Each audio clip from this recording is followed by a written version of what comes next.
Շնորհակալություն մեծարգո նախագահ, հարգելի գործընկերներ, սիրելի հայրենակիցներ, մենք քիչ առաջ ավարտեցինք տնտեսական հարցերի մշտական հանձնաժողովի նիստը եւ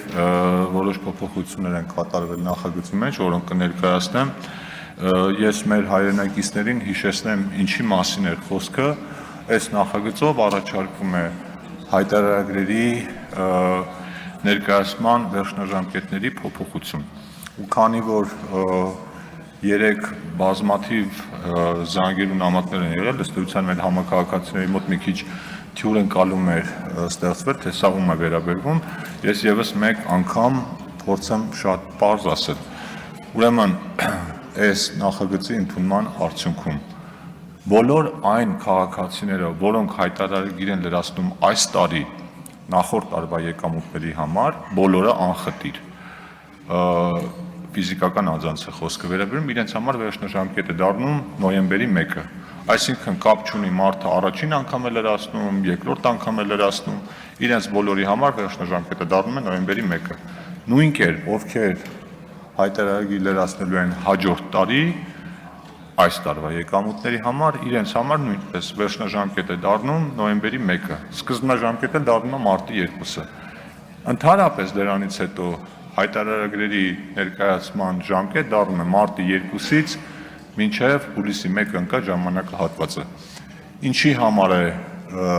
որոշվել, որ մարտի 2-ից սկսած մարդիկ հայտարարագրեր լրացնեն, հիմա գործող կարգավորումներով հունվարի 1-ից սկսած էլ կարող են լրացնել, որովհետև հարկային գործակալները, այդ մասին պարոն Պողոսյանն էլ նշեց հանձնաժողովի նիստում, կարծում եմ մի հատ էլ այդ մասին կխոսենք, կա ինֆորմացիաներ, որոնք հարկային մարմնին հասանելի են դառնում մարտի 1-ից հետո, այսինքն, եթե օրինակ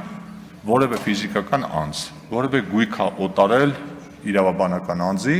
եւ այդտեղ եկամուտահարկ է գեներացրել, այդ իրավաբանական անձը այդ ինֆորմացիան պետական եկամուտների կոմիտեին կարող է փոխանցել մինչև մարտի 1-ը։ Այսինքն, եթե մարտի 1-ից հետո պետական եկամուտների կոմիտեն ունեն այդ ինֆորմացիան, ինքը քաղաքացու հայտարարագրի մեջ ինքնաշխատ տարբերակով կարող է լրացնել այդ բոլոր փոփոխությունները։ Այսինքն, սա հնարավորություն է տալու, որպեսզի մարդիկ ավելի հեշտ լրացնեն իրենց հայտարարագրերը եւ իրենց հնարավորինս քիչ անելու բան մնա։ Երկրորդ բանը, որ ուզում եմ նշել, ինչի մասին այստեղ էլի խոսվեց, այս փոփոխությամբ չենք սահմանափակվելու եւ առաջիկայում չեմ բացառում, որ եւս մեկ փոփոխություն կանենք, մինչև տարեվերջ փորձելով շտկել են բոլոր տարընթերցումների տեղի տվող դրույթները, ավելի պարզեցնել այս կարգավորումները եւ որոշակի լուծումներ առաջարկել նաեւ կենսաթոշակառուների մասով։ Ու խորհուրդ եմ տալիս կամ խնդրում եմ մեր բոլոր գործընկերներին եւ իշխանական եւ ընդդիմադիր այդ աշխատանքներին ակտիվ մասնակցել եւ եթե առաջարկներ կունենան, այդ առաջարկները ներկայացնեն։ Առաջարկ նկատի չունեմ, պարոն Ավետիսյան, գաք ասեք, եկեք կասեցնենք կամ հետաձգենք կամ չգիտեմ ինչ անենք, համակարգը ավելի հասկանալի, պարզ ու աշխատող դարձնելուն ուղղված կառուցողական առաջարկներ անհամբեր կսպասենք այդ բոլոր առաջարկներին։ Իսկ հիմա մեր գործընկերներին խնդրում եմ կողմ քվեարկել նախագծին, որպեսզի մինչև մայիսի 1-ը նախագիծը արդեն ուժի մեջ մտած լինի։ Շնորհակալություն։ Չմոռանաք հավանել տեսանյութը եւ բաժանորդագրվել Civic AM-ի YouTube-յան էջին։